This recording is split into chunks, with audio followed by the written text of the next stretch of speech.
What is up, guys? In today's video, I'm going to be talking about 10 different things, the do's and don'ts of Dota that you should be implementing into your game, or at least changing your mindset so that you can start winning, right? I genuinely want to be kind of serious in this video about what is important to go open MMR and what you should start doing and what you should stop doing.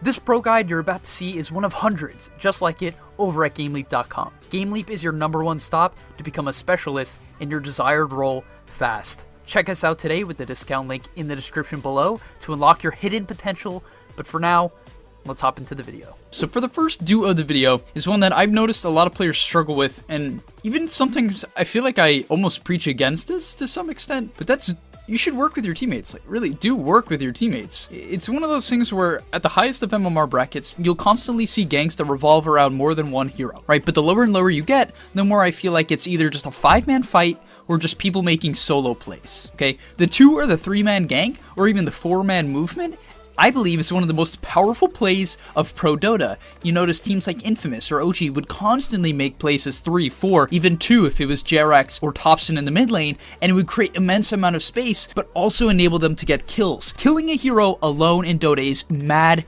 hard. It's crazy hard, but if you have 2 heroes, it instantly becomes that much easier, right? Killing a TA as Pugna is not necessarily that easy alone. Killing TA with a Tiny and a Pugna is a super simple task, and that is why turn on your mic, and remember, I'm going to be talking about a couple points that will make this even more effective in your games in a bit, because a lot of people can turn on their mic and then they just start speaking passive-aggressive. They're like, guys, like, why didn't we roast there? Like, I don't know what we're thinking. Stop. Just stop. Like, if you want to win, the biggest thing, in my opinion, that everyone lacks is the ability to turn on the mic and say things that are useful. Say things that are useful, right? Have a purpose.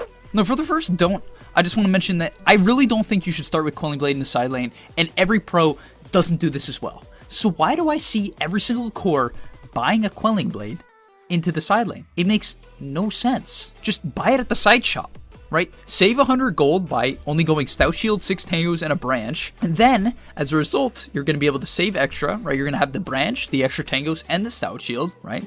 You can get even the small items, so you can buy another Mango too if you're a Jugger or Wraith King. And then, after the bounty runes, you can buy the Quelling Blade at the side shop. Another reason why I really wish more people would sometimes not rely on Quelling Blade so hard is because if you want to get good at denying, you can't, right? And denying creeps is such a big deal. The higher and higher you get, because it allows you to get a level 2 advantage, right? You'll hit level 2 first, or you'll hit level 3 first, or level 5 first. And that can be a complete inflection point in how the lane actually ends up. Now for the second do. Focus on particular aspects of the game when trying to improve. So I see a lot of misdirection, and when I'm personally coaching people, I find like this is one of the best things I can offer people, and you can do it for yourself, where you need to focus on some aspects of the game, right? If I want to teach you Dota, or you want to teach yourself Dota, you can't just figure out quote-unquote mid-game just like that. You have to figure aspects of mid-game, like smoke ganking, or split farming, or AFK farming in the jungle, or pressuring towers. There's so many different aspects. And the same thing for the laning stage, right? If you want to improve, I recommend you start with the laning stage. And you just say, okay, I need to get better last hits. Because frankly, if I was to look at a game in the Guardian bracket, the average last hits around 10 minutes, typically is around 35. If you go all the way up to a Divine or Immortal game, for cores, it typically, like, let's say it's not just a heavy kill game, it's around 50 to 60, right? It's that simple. So if you can't get that number, why do you deserve to go up in MMR? So really, focus on one aspect of the game. Focus on last hitting, or understanding how much damage you do on one hero. And that's why I believe heavily in picking a hero 3 to 5 times, so you can actually figure out, you know, their attack animation, how much damage you do to last under tower, right? How much damage you need to secure the range creep. All these different things are super important. So just narrow it down and make your life simple. Now for the second don't use the courier in a side lane before asking you're a mid laner. Your items are not as important. Like, period. Is it okay if you have multiple items, Tangos, Sentries, Wards, a Wraith Band, to use courier in a side lane? Of course. But simply ask the mid laner if they need to ship out a salve, because frankly, their lane can literally win or lose, predicated on one salve. One salve can end the lane, or one mango. And as a result, in a side lane, best case scenario, guys, no, I'm not even kidding, if you need items, tell your position 5 to go kill themselves. I would rather see that than at a minute in, or even when the game starts. Oh, dude, okay, recently the one that made me the most angry, I'm not even kidding, I watched a game of this because I watched quite a bit of low MMR Dota for coaching purposes. Someone shipped a Quelling Blade at 0-0. Bounty Rune spawn, they shipped a Quelling Blade. Are you kidding me? But all jokes aside, I'm going to go towards a slightly more positive route. I know I've been a little bit, uptight, like serious mode, but for the third point, do enjoy Dota, guys. This is such a great game that we all play. Honestly, I'm glad that it came into my life at some point. It's done a ton for me. I've met a lot of cool people. I've had a lot of good experiences, and I'm glad to say I'm not burnt out of the game even after 5 years of playing. I still like it, right? I can play an unranked game and like it. And you might be like, what speed? You play unranked? Yes, because I genuinely enjoy the game. Right, like, I don't need the emotional roller coaster to want to queue for a Dota game. Maybe not everyone does. Maybe that's just me assuming things. But really, like, if you feel like you're getting burnt out, you got to take a break. You got to take a break. And this is one of my main theses of Dota. You don't need to play a lot of ranked to actually go up in MMR. In fact, I think the less the better sometimes. And this might sound crazy, right? How is the less the better? I think as long as you're playing Dota and enjoying the game, or studying, like watching videos, thinking about it, right? Self-criticizing yourself on your last game, right? Figuring out mistakes, you can improve. And that's why in many cases, if you only play 2 ranked games a day, I think you're going to go up in MMR faster than the person who plays 5 to 8. As long as, you're somewhat equal on the amount of time they spent on improving in Dota, right? You still have to put the time in. But a lot of times what I see is people burn out. They lose, they insta-queue. They win, they insta-queue. It doesn't matter. They just insta-queue. No matter what their emotional state is. Do you understand how important your brain is in succeeding? Unbelievably important. So please, if you're in a bad mood or you're hating Dota, stop playing. Take a break. Go watch some inspirational pro video, right? Like any of the interviews, the no-tail interview. If you watch that, I guarantee the next game you go into, you'll be at least slightly more PMA to start. Third on the list is do not doubt your ability to reach a higher level of success after one loss. Now, this is one that personally hits home for me. I struggled with this a lot when I was trying to get to super high MMR, right? Over and over again. I had severe issues with self-confidence. And I'm sure a lot of you guys could attest to this for yourselves. I just lacked it. I really lacked self-confidence. I would lose a game or lose a lane and everything would collapse. I just didn't want to play. And to some extent, this actually helped me because I wouldn't rage queue like I know a lot of people do. But at the same time, I would get so nervous. I would start doubting myself. Instead of focusing on improvement and what I could do to get better, I would freak out and just be like, I don't know what I'm doing. I'm so bad at this game. For all you type of players, understand that you have to play the long game for Dota. If you want to improve, it's gonna, like, from something like Legend to Immortal, it can take a long time. It can take years. So one bad day of Dota or one loss is so small in the big picture. It's like, it's nothing. It's literally nothing, right? You're going to have a bad game, right? It's going to happen. So please, have some confidence. For all the pro players I know out there, at some point, whether or not it's due to the fact that they're born with it, right? Born with self-confidence, or if they gain it, they have it, right? They believe they're one of the best. You have to believe you're one of the best, become one of the best. You have no choice. Like, you actually have no choice. If you constantly doubt yourself like I did, I'm sure I wouldn't have been able to get to top 50 at some point if I consistently doubted myself. At some point, I was able to break through and believe I'm better than everyone around me. And now I'm even better at that. When I queue into a game, and no matter who it is, I'm just going to try to beat you. You could be Divine, you could be Legend, you could be Herald, you could be CCC. No matter who it is, I'm going to go into the lane and just try to destroy you. That is my only goal, destroy you. So the fourth do is mute your teammates, and this one's straightforward, right? But actually no one does it. I'm very confident this is one of the best ways to actually gain MMR. If you struggle with people with confidence, especially, where whenever you get flamed, because I actually hear this all the time. In fact, it's one of the most common things I hear, where when I tell someone to do something a bit controversial or something that's outside of their comfort zone, like split pushing when their team wants to take a fight, or, trying to make space through actually running down lanes and farming lane creeps in dangerous areas, I often hear the response of, but my team's going to flame me, right? And then I don't feel so good about that. Or, sometimes they'll leave off the second half. They'll just be like, but I'm going to get flamed. And my question is, does it matter? Once again, if you're playing to win, if you're not griefing, and you're playing for the better of your team, doesn't matter. Does it genuinely matter? No, of course not. Most people don't run down mid as long as you keep them in the game. You're going to have games where someone runs down mid off draft when no one has said anything. I've had that. It happens. But for the majority of games, when people start running down mid or breaking their items, it's much later on. It's usually because someone said something to them to tick them off.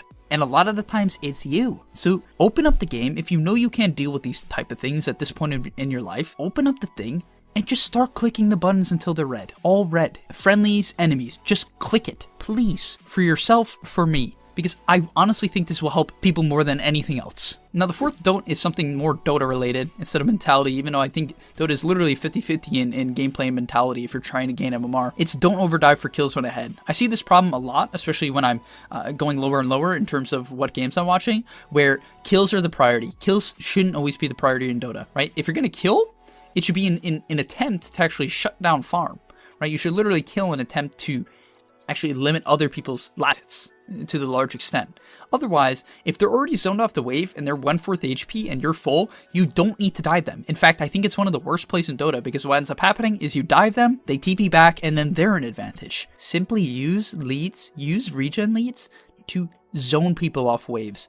Don't dive. It really hurts the overall state of the lane, and it's a big reason why I think people constantly run out of regen, run out of the ability to actually gain a lead. Like, the majority of players I know, they never have experienced, like, winning a lane level 3 to level 6, where it's that good. That's hard, right? I don't expect to see that in the majority of games. I don't even think I could do that in the majority of games. It's extremely difficult to do that. But it's possible if you take the steps to actually zone people off waves, rather than constantly dive. Killing is not the way to win Dota. It's a whole culmination of different things. And finally, the last do is do listen to criticism and do own up. One strength of mine, as I had to grow up with people in my life that were extremely critical of my play. I would consistently get criticized whenever playing traditional sports over and over again. And as a result, I wasn't happy with it. I was someone who lacked quite a bit of confidence, like I'm sure a lot of you guys can relate to. But at the same time, when I would hear criticism, my first thought wouldn't be, back off, I don't want to hear you. Fortunately, I don't have that. And I think that was a big reason why I was able to go up in MMR relatively quickly. Because even when I got, no joke, when I would get flamed, there were periods in times where I was able to flip it around and actually take something useful out of it. That ability is so powerful. It is so powerful. And I'm not saying this to hype up myself. I'm saying this because I want you to really think about it. If every time you get flamed, like let's say someone says, why didn't you ward the Roshan high ground and this is why we died? A lot of players would instantly go back with like, kill yourself or something like that. Right? I mean, not kidding. Like, honestly, that would usually be something like the response. But if you can think about it, be like, okay, maybe next time I will, right? Maybe next time there is some merit to that, and I can learn from it. Because even though they're being mean, maybe there's something useful in what they're saying. There are times where people are just blabbing their mouths and being ridiculous. That happens too. But especially if someone's been playing well and maybe you're having an off game, instead of feeling insecure, really try to like understand why they're getting frustrated. Understand how you could have helped them the next game to actually win. And finally, the last point of the video. Hopefully you guys have been enjoying, and this is a bit of a different type of video, a bit of a theory video for me. But hopefully you've been enjoying and learning a lot from it, because it's something I like doing. I think it's really the half of Dota that everyone ignores, and the one that actually creates results for a lot of players. So the last don't of the video is buying only DPS items on cores and supports. Way too often will I see on something like a Clinks, a Deso, into Ags, into like Bloodthorn. In cases, there are games where you can get away with this, right? There are cases where Deso and a Daedalus might have been the call on TA. Probably not, really. But the majority of games you see, especially with pros, is they incorporate a lot of defensive items and defensive play into their games. Whether it's a Force Staff, it's literally broken in the pro scene. I saw multiple fights won strictly because of a good Force Staff, or at least that's what it seemed. And you can do the same thing in your pubs. I bought a Glimmer Cape recently in a Pugna game, and I genuinely believe it's the reason why we might have won some mid-game fights. It kept me alive. I got jumped. It kept me alive. And because I didn't rush a Dagon on Pugna in that game, when I was having kind of a meh game, we won the fight. I stayed alive. I was able to get off all my spells multiple times, right, because I'm a Pugna, and we won the fight because of a Glimmer Cape on a mid laner. The majority of players would never, you don't even consider it, because simply how I think the misconception for people in Dota is that in order to keep themselves alive, it's like they need to kill people. It's the idea of like the best offense is a good defense. Like, yes, in some cases I understand. Like, Pugna and Dagon can keep you alive if you burst someone who's trying to jump you. But if there's 3 heroes trying to jump you, odds are you're gonna die. And in Dota, that's very often the case. If you're the high priority target, there's probably not only one hero trying to kill you. But the main idea is buying HP items, buying stats, buying a BKB, buying Force Staff and Glimmer Cape. wins games. It wins games if you understand how to use them. The biggest one for me is Wand. If more people bought this item and used it effectively, like to turn fights, like how the pros do it, they literally bait an engagement with proper Wand usage, or they stay alive due to it. If you understand how to do that, you have such an advantage in comparison to the people around you. It's so big. Things like Glimmer Cape. If you save your Juggernaut who gets ganked with one Glimmer Cape, an 1800 gold item, 1850, you can change a fight. You can win a solo queue game because of that, right? If he gets Omni Slash off in one fight, it keeps the mental state up of the team, and you get Roshan, you can win because of it. So please start considering these items, and hopefully you guys enjoyed this video. If you did, please do like and subscribe to help the channel grow. I appreciate your support, and yeah, hopefully you're looking forward to the next video. Are you tired of being hard stuck at your rank? Over at GameLeap.com, we have a library of hundreds of guides authored by pro players and coaches covering literally every aspect of Dota. Whether you're looking to master a new hero or role, or just polish up your existing skills, GameLeap is the proven place for competitive gamers to hone their craft and unlock their secret potential. Hit the link on screen right now to take advantage of our special offer for a 25% discount, guys. 25%, and start your journey today.